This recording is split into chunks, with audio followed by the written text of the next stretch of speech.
What's going on, guys? Welcome to another episode of Eastern Current Fishing. We're excited to be here in the studio today recording another podcast. It's a Sunday morning, early in the morning. We're getting some knocked out for the coming week and excited to be doing that for y'all. We got a great guest. We haven't done this in a while, but a Weekend Warriors podcast. And this guy's been catching a lot of big trout up on, the lower Pamlico sound area. And so we wanted to get him on here and talk through his tactics and some of the stuff that he's kind of put together. He's been catching some really nice fish and putting together some patterns and some trends that hopefully can help y'all catch some fish. But before we get into that, just wanted to give y'all a reminder to go check out our Patreon page. We just did a huge giveaway on there yesterday. Gave away 3 slots for like a nearshore guided fishing trip, rods, reels, a bunch of tackle, and I upload some. I haven't done it the past week because I just had a baby, but I'm gonna start doing guide trip breakdowns for each trip, or at least 3 or 4 trips a week. So y'all can kind of figure out as long as I'm inshore fishing. If I'm offshore or nearshore fishing, I'm going to kind of leave that alone. But all my inshore trips for redfish, trout, flounder, I'll be breaking down for y'all and kind of letting y'all in on what was working for me, tackle wise, and what I kind of figured out throughout the day. Also, go check out our Facebook group. It's Eastern Current Fishing. You can hop on there and download and connect with other listeners. But let's go ahead and bring our guest on. We got Brian Melvin. What's going on, man? Is it Melvin? Am I saying it right? Yeah. Okay, cool. I'm really good at pronouncing last names wrong, so I just want to double check. Thank you for coming on the podcast with us. Hey, thanks for having me. Yeah, for sure, man, for sure.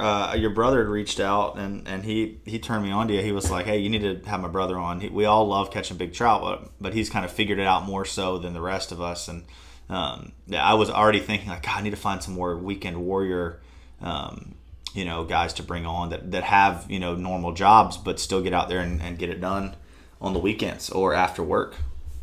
Yeah, I love it. I love big speckled trout. They're addicting, man. But yeah. I like all speckled trout above like 15 or 16 inches. I like the little ones too, but I'd rather just catch the bigger ones. Well, cool. Well, let's hear your backstory. Kind of where'd you grow up? How'd you get into fishing, and then how did that lead into pursuing big speckled trout? So I'm originally from Lumberton, North Carolina. My dad has taken me fishing, and my brother, since as far back as I can remember. Started out, bass, brim, fishing a pond in the neighborhood we grew up in. Nice. Gentleman named Mr. Brooks always, anytime we wanted to go fishing, just stop by, ride our bikes over there. It was about a half a mile bike ride from the house, and a fishing pole in one hand, the tackle box in the other. And nice. We were big enough to take ourselves fishing. Anytime we wanted to go, he was always willing to let us run around his yard and fish in his yard. My dad was always he loved flounder fishing. Okay. So we grew up. We had a little camper down at Oak Island, I guess it was called Long Beach then. Well, I mean, I guess it's still Long Beach, but he was always a flounder fanatic. So that's what we grew up saltwater fishing, was flounder fishing, and we'd catch speckled trout here and there, puppy drum, but it was always big flounder he was after. It wasn't until, I guess, really when I moved to Greenville and started fishing with some friends that started chasing speckled trout more. There's pretty good speckled trout fishery here. Yeah. I mean, or puppy drum too, but I didn't really get hooked on catching speckled trout until I accidentally caught a freaking monster. Fishing with my buddy Nick Browning, and he had found some speckled trout, and I'd actually let him borrow my little 15-foot John boat at the time, and he'd found some trout. So we went fishing the next day, and he spanked my butt all morning catching trout. They were good, decent trout, 18 inches or so, and the second or third fish I catch is like a 6.5 pound, 26.5 inch trout, and I freaked out, man. Can't hardly breathe, heart racing, and it was something after that all I wanted to do was chase speckled trout. Yeah. That's just spend my thing ever since. I've kind of put some things together and kind of shifted more towards what I really love to do is topwater fish for them, because it has really produced some beautiful fish. Um, I'm pretty particular to a one knocker. Oh yeah. That's my this guy right here. That guy in that color, the foxy shad. Yeah, yeah. That's actually the one I caught a 30-inch trout on a couple weeks ago. Really? Yeah, That's so awesome. that's one That's I one feel color I've never even thrown. really I Yeah. love it, man. I love it. You can't even hardly. I've tried to find another one knocker, and I cannot find another one like this. I've tried Greenville Marine, Noose, everywhere. I've been everywhere looking Have for it, it. But can you find them online or no? yeah, I like buying local. I hear you. I hear you. Well, maybe I'll have to paint you up. I just got a bunch of one knocker blanks and I'll paint you up on that color. Hey, yeah. What is it? What's the belly on that? The belly color on that? Is it like a It's gray? white. It's white. No, Okay. it's Okay. Gotcha. then like a gold side and a blue back. Yeah. It's similar to like a sexy. What'd you call it?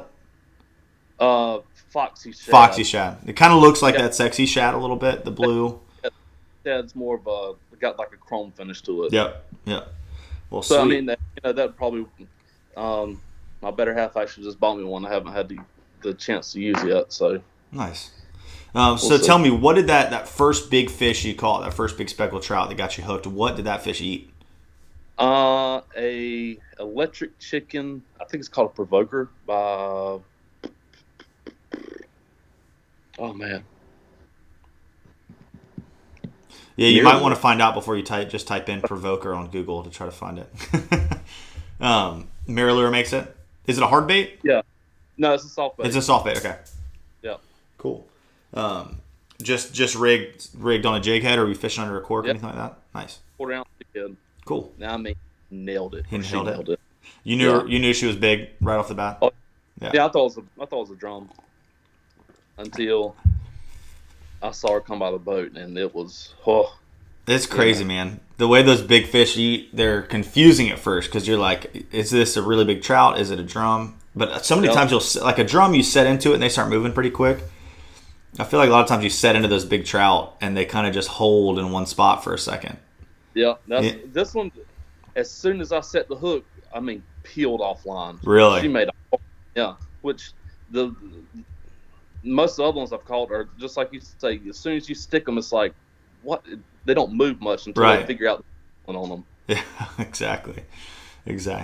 Well, cool. That's kind of really interesting to see. I always love hearing people's stories about like how they really got into the trout fishing because more so than any other inshore fish, at least here in North Carolina, really anywhere, the trout is like when you get that bug, it's like this whole Oh, different type of sickness, this whole different type of drive to learn how to catch them. And I think it's because I don't know what I guess my kind of theory is, like a big redfish isn't very hard to catch. You put yeah. something in front of a big redfish, whether it be bait or, any type of artificial, they're probably going to eat it. They're very opportunistic feeders, but the big trout, there's like so many little nuances that go into like when are they going to bite. I mean, not that you can't catch one, any given day, but you like in the fall when the fishing's good, you look at the moon cycle and the barometric pressure and stuff, and you'll have these like weeks or these couple windows where like a lot of big trout are caught and it kind of dies Oh, off a little bit and a lot of big trout are caught. So there's definitely a lot of science behind it, and I think that's what's gotten me so hooked on it, and probably most other people. But now that you're hooked on it, let's talk about what you've started to learn and put together as someone who just gets to fish on the weekends. What are some of the patterns that you begin to see? so I'll kind of stick more with this time of year. Okay. Yeah. Let's do summertime patterns. Yeah, so what I look for when I am going fishing this time of year is shallow water, close to, and by shallow I mean the last one I caught was in like 20 inches of water, maybe Wow. 24. I mean, it was shallow, um, but in close proximity to deep water. Yeah. By here it's um, no moving water really, unless Yeah. the wind's hard. So shallow water in close proximity to deep water, and coarse bait. Yep. Um, Is there a specific bait you like to see this time of year, or just active bait? uh, Active bait. I Active mean, bait, yeah. yeah. As long as I can, as long as I see that there's life there, then that's the place I want to key in on. Um, I do think having some grass is a big plus. Yeah. Um, Farther down, closer to the sound, sometimes it's kind of hard to find grass. But Mm-hmm. anyway, generally, shallow water, like a shallow flat, Yeah. close to deep water is a good place to start looking. Awesome. Anywhere there's some kind of a bottom contour. I've caught two this month in like 100-yard stretch of bank, same 100-yard stretch of bank that have been on the same place. It's been on a hump that's up on a shoal. So they Nice. both came the 30-inch trout, and caught one not yesterday, the last Saturday, that was 25 and a half, that came off of a hump on a flat that's about 150 yards away from deep water. Nice. So It's funny, those fish definitely, they're creatures of habit. They'll come to the same spots. Big fish will like the same spots. I mean, you got to think it's got to be because there's probably only two factors really, that they feel secure and safe in that area, and that it's a good area for them to find bait, or to be able to ambush bait. So that's really cool that you caught them in that exact same spot, back to back. I had a day like that this fall where we caught 4 citations off of one dock in 2 days. So they definitely like. Some people say that the big ones don't hang out together. They definitely hang out together, or near each other, or they're attracted to the same areas. Maybe it's not that they want to like be hanging out with another big fish, but it's that they're both attracted to that area because it's a productive spot for them to be hanging out. Which means it's a productive spot for us to be fishing. So the more spots like that you can find, the better off you're going to be. Were both those on Topwater? Yeah. Nice. Yeah. On the Foxy Shad? Yeah. One was on a one knocker, and one was on a super spook. Actually, the smaller fish, 25 and a half, was on a super spook in the Foxy Shad. Sweet. Do you do anything with those Topwater? Do you change the hooks up or swap them around or anything like that? Yeah, I've got that one with me too. So take the hooks that come with it off and throw them away. Nice. I remove the center hook and use number ones. Buy a pack of number one trebles, and that has worked pretty well. Do you know who makes those trebles?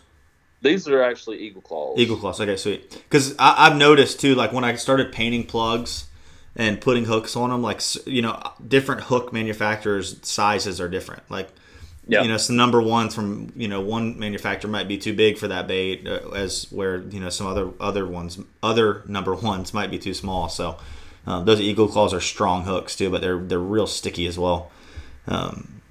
That's cool. Have you ever played around with hook color or anything? I've noticed that on mirror lures lately. Like they're starting to put gold hooks on some of them, and black hooks and silver hooks. I haven't. Yeah, I don't think it's a huge deal. Yeah, I don't really think it's that big of a deal. If they're getting that picky, do what? Yeah, that picky. I'll catch them the next day or something. Yeah. One thing I want to try a little bit this year is, maybe not on my mirror lures, but on some of my topwaters, is tying those feathers on the tail. So I've got a little more of an action up on the surface. But I mean, those trout, man, when they're eating topwater, it doesn't seem like much matters other than that they want to eat a topwater. Other than speed, I've noticed speed. As soon as you start, you've got to figure out what speed they want. Yeah. I mean, maybe a pause here and there, but speed is definitely a big factor that I've seen. Well, take me through, speaking of that, kind of throughout the year here, what your retrieve topwater wise will be from like cold winter months to heat of summer. All right. The colder it is, generally the slower I'm going to work it. I don't usually start throwing topwater until April or so, when the water's up into at least the lower 60s. Okay. I caught them. I think the coldest I ever caught one was in October, maybe early November, on like 59 degrees or so. It's the Okay. coldest I've ever caught them. So, Okay. generally, the warmer it gets, the faster you go. But I still keep a pretty slow tempo as long as they're eating. And there's been days that I've fished with friends or my brother, and one's working a little faster, one's working a little slower, and just see which speed works better. But generally, I'm a little bit slower than most people that I fish with. Nice. And Sorry, one thing that I always tell people, and I push this in a lot of podcasts and on YouTube and whatnot, but that topwater is just such an incredible search bait. Like for so many people, Yep. at first it feels like this really intimidating bait. That why am I throwing this? It's like I'd rather just catch fish. I don't need to catch them on topwater, but it's one of my most confident baits for redfish and trout now because it has so much presence in the water. It makes so much noise that those fish can see that water moving. They can see that plug cutting back and forth. They can hear it, and I feel like you can draw a fish in from a lot further. Yeah, every fish isn't going to eat a topwater, but I feel confident that the fish is, even if I don't see them, is at least going to know my bait's there. As where like if I'm just blind casting a mirror lure or a jig head, not that it won't get eaten, I just feel like there's less of a chance that the fish is going to see it overall. So tell me about this. Like in the summertime, is there a certain time usually that you stop throwing that topwater plug, or do you kind of let those fish tell you when you might need to switch it up? Basically let them tell you when it's time to switch it up. Okay. Sometimes you can fish for, it might just last 45 minutes to an hour. Are you saying 45 minutes to an hour, like from first light on? Yeah. First, when you can first see. If you're not there 45 minutes before sunrise, you're late, in my opinion. Yeah.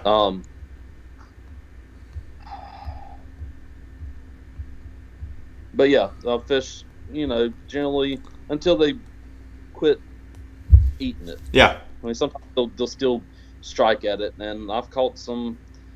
I think I sent you the pictures earlier. Yeah.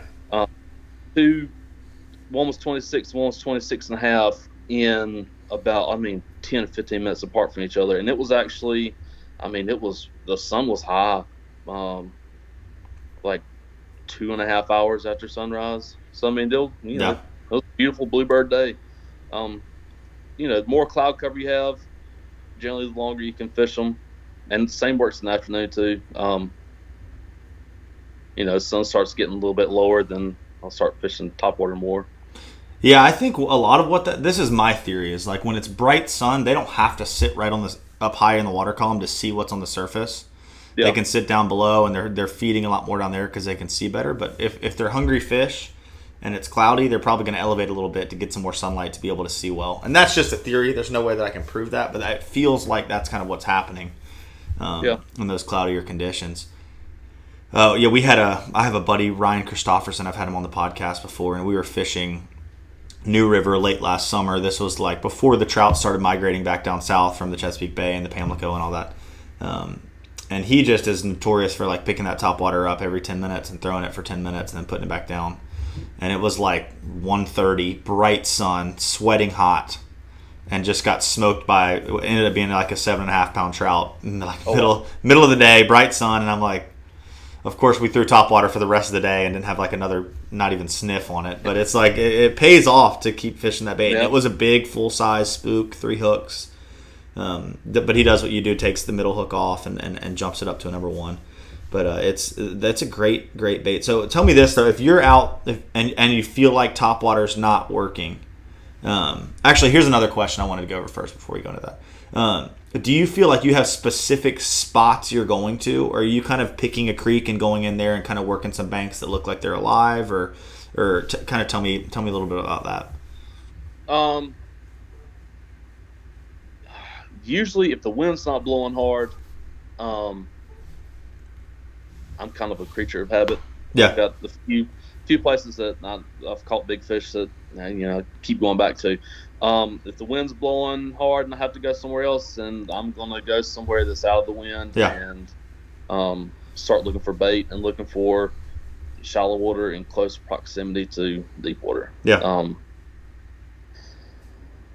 I think that's huge. I really think that's a key, is the close proximity, especially this time of year. Close proximity to deep water, where they can, when it gets hot, they can slide on down to some deep water and hang out after they've got their belly full. Definitely. Tell me this. Explain, in your opinion, what that like close proximity is. So people are listening are like, okay, so it's is close proximity 10 feet? Is it 200 yards? Is it a quarter of a mile? What do you like to see? I would say within 300 yards. 300 yards. Okay, cool. Just the easy, just cut on over there and drop off in that deep channel. Yeah. I was fishing a spot up in. This was in the Upper Neuse, not Upper Neuse, but just south of Newbern, and it was like this little gully, like a little ditch, and then about 25 yards of flat up to the bank. And we hooked 2 really nice fish in there that we pulled off. This was earlier this spring, and we hooked 2 really nice fish in there that we pulled off. But every fish we caught in there was like 3 feet up on that ledge. I mean, they were hanging right near that drop off that went to like 5 feet of water. It was like 2.5 feet of water up here, and you throw up to the bank, twitch with a Marylure, twitch, and then like you knew it was about to that edge, and you just get stomped. I mean, it was almost every cast. A lot of like 16, 18, 19-inch fish, but we hooked 2 in there.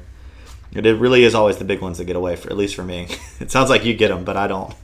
And they threw the hook, but it's crazy how much you can pattern these fish. I think that's another thing that's so much fun about speckled trout is you can pattern them so well. Like, it might be different day to day, but you can get out there and figure out what's going on, and you can really feel like a hero, kind of putting a couple spots together. Like, okay, they're here because of this. Let's go hit this spot, this spot, this spot.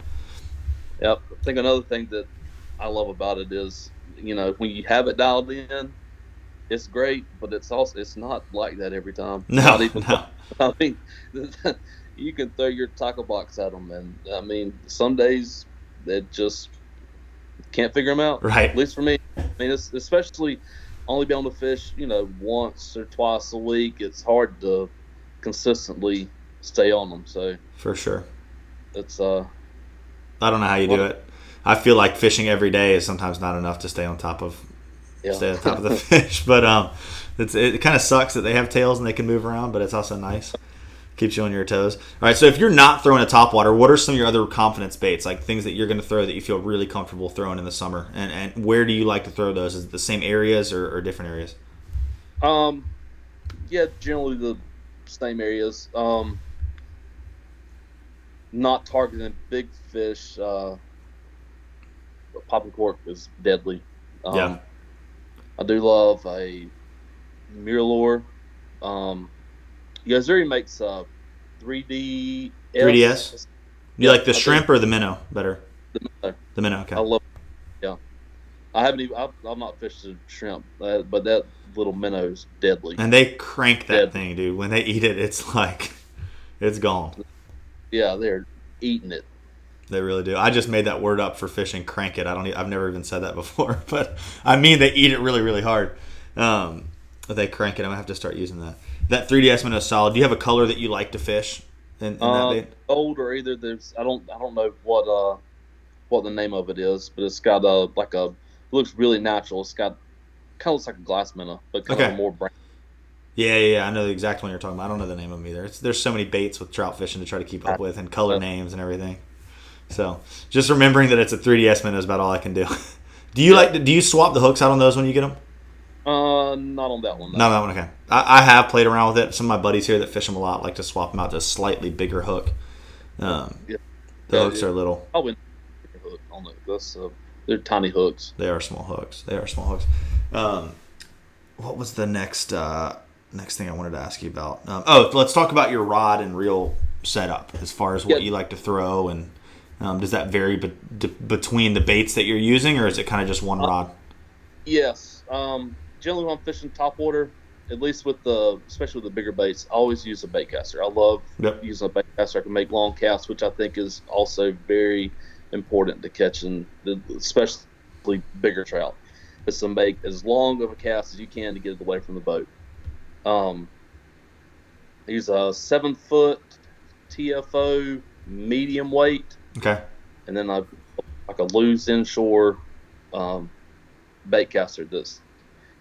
I love it. Yeah. I usually use I don't use fluorocarbon, especially with the topwater. I use mono. A mono like main line, or are you just using a mono leader? No, yeah, just a leader. Gotcha. Yeah, I use braid. Cool. I feel like it gives a little more stretch. Definitely. Or, because it's tough with braid, man. There's no give. The leader you got, and that's a soft rod tip. So I like a fairly soft tip where you can, just a little give there. Yeah. Because that's a bad feeling to lose a fish because you probably pulled the hooks. Even with I keep my drag set loose. Yeah. But you still, it's tough sometimes. It really is. People don't realize, like, if you look at any treble hook fishing, like anyone that takes it very seriously and they're fishing with treble hooks, let's talk about king mackerel fishing. You fish a live bait king mackerel rod, it looks like a big stiff trolling rod, but you feel that tip and it is like a speckled trout rod. Like you really need that give, and you need to fish that drag loose because you hook more fish with 3 hooks, obviously on a single base of a hook. But when you get 2 treble hooks in a fish, they've got all these leverage points when they shake their head to pop things out. So you want to have as much give and flex as possible. So I'm glad you brought up the mono too. And another thing a lot of people don't know, I'm sure you know this, but just for people listening, if they don't, is that mono actually floats as well, as opposed to fluoro, which fluoro sinks. So that mono, when you fish on a topwater plug, is floating on the surface, which helps a lot, especially when you get into that if you get into like a little bit bumpier conditions or a little choppier conditions, it keeps your plug from diving down. So, do you like to, or do you have a specific braid that you like to fish, or are you? I use Power Pro Super Slick. Yep. 15-pound or 12-pound? 15-pound, except for on my jig rod, I've got 10. Gotcha. I got a medium white that's actually my favorite rod to fish with, but I don't fish topwater with it.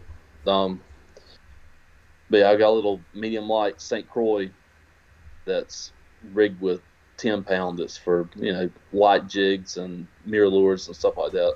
Yeah, for sure. Well, let's talk a little bit about. Actually, let's do this first beforehand. Tell me we'll save that for the end. Let's dive into. We were talking about at the beginning the release over 20 and how you wanted to touch on the release over 20. And I think anytime anybody wants to talk about conservation, I'm all about it. So. Yeah, we use the release over 20 rule on my boat. Generally, the way I feel about it, and I try to share with anybody that I fish with on a boat, if you're catching fish and you've got to put them in the freezer, I live close enough to speckled trout fishing that if I have to put it in the freezer, I don't keep it. Right.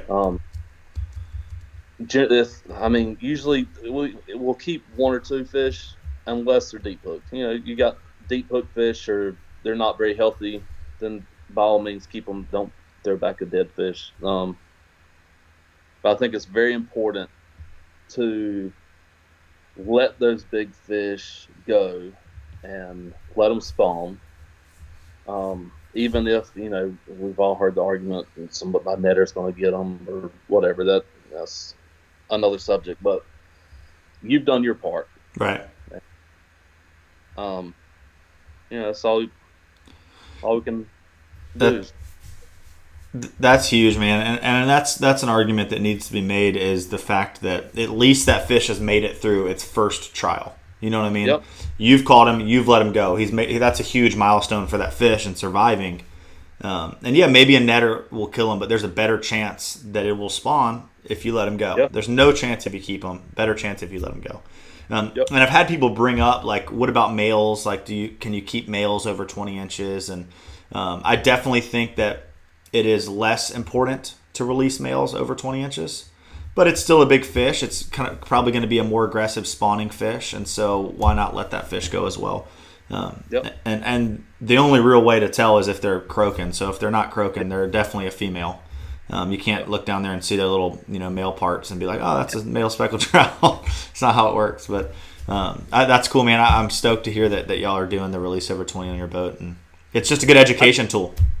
Yeah, absolutely. And going back to the male fish, typically if I'm going to keep some and if I hear them grumbling, that's the one that's going. That's the one that's going in the box. Yeah. If you're a speckled trout and you're listening to this podcast and you get caught, don't make any noises when you get on the boat. It'll help you. We've actually started to get some fish that are actually listening to this podcast. That's the dumbest dad joke I've ever made, but I guess I'm a dad now, so I can make it. Yeah, congratulations on that. Thanks, man. Thank you. Well, cool. Well, we're at 30 minutes, and we can keep going for sure. But I think let's just see if someone walked up to you at the dock and they're like, "Give me your best piece of advice for going out and catching big speckled trout, and then your best piece of advice for just going out and catching speckled trout in general, any size." Give me those two last tips, and then we'll wrap her up. Especially with this time of year, I would say take your bug spray and get there early. Yeah. Very early. Yep.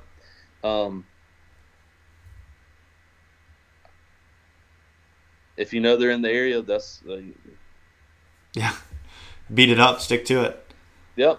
That's one thing that brings up something I wanted to bring up earlier. Do you work through a spot, or how long will you sit on a spot and fish it if you feel like the fish are there? If I feel like the fish are there, generally as slow as I can with the wind. I like to let the wind blow me. Yeah. Like whenever I get, especially in shallow water, I think this is something else that's pretty important. Okay. When you get in shallow water, the first thing I do is before I leave the ramp, I try to get some water in my live well. Yeah. That way, once I stop way before where I want to fish at, as far as run the engine, and want to stay in deep water and use a trolling motor to get up in shallow water. I don't have any electronics on once I get into shallow water, because it's usually 2.5 feet deep, and you can scare fish a long ways away. I dropped a net the other day and saw a swirl that was 50 or 60 yards away from me that I know was a fish that I scared by dropping the freaking net. Oh, yeah. So the live well pump's not on, the fish finder's not on, and if I can help it, I don't use a trolling motor unless it's just kind of keep the boat away from the bank. But if the wind's blowing on somewhere I want to fish and it's blowing down the bank, I'm gonna use that to my advantage the most that I can to be as quiet as possible. Definitely, stealth is key. Very, very important is to make long casts and be as quiet as possible. Yeah. You always get those guys that love to open the cooler lid and let it slam on the boat, and I'm like, you can't do that. Don't do that. Yeah. Whether you're trout fishing or sight fishing for redfish or any of the above, but being quiet and sneaky is great, is very important. And you see a lot of guys that run right up to their spot, come off plane, start fishing, and with some fish that works, with bass and stuff like that, you can be pretty aggressive. But speckled trout and any fish that likes to go up and lay up in shallow water, any type of large disturbance like that, or even medium or small size disturbance, is going to freak them out. So it's important to be stealthy. I was fishing a couple months ago, and I wasn't catching big fish, but had found a pretty good sized school of 17, 18-inch trout. Yeah. And, it was almost every other cast catching the fish, and here comes somebody in a boat that instead of staying in the channel cuts across the shoal. And they didn't get super close to me, but 150, 200 yards away. And as soon as they got in that shallow water and ran across that shoal, it instantly shut off. They were gone. Done. It's good to see that, though. I hate that it happened to you, but now all right, if I want to fish this area, the fish are affected at this point, And if it's an area that's got a ton of boat traffic, I think they get a little more used to it. Yeah. Like some of the areas down here where I'm fishing around the inlets and stuff like that, there's boats zipping around all the time.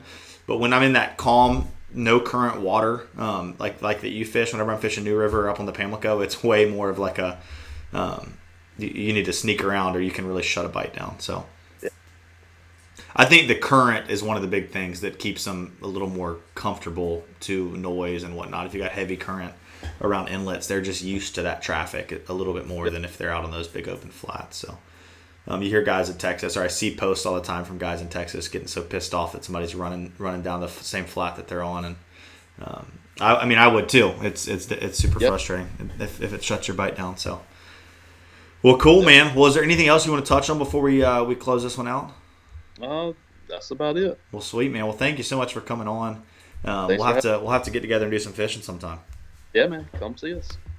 Well, guys, thank y'all so much for checking out this episode of Eastern Current. I hope that helps y'all with your summertime trout fishing.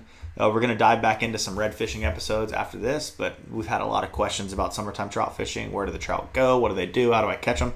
And so I've been wanting to kind of jump in and share some of that with y'all with some of our guests that have these fish pretty dialed in. So as always, see you in the next episode. Later.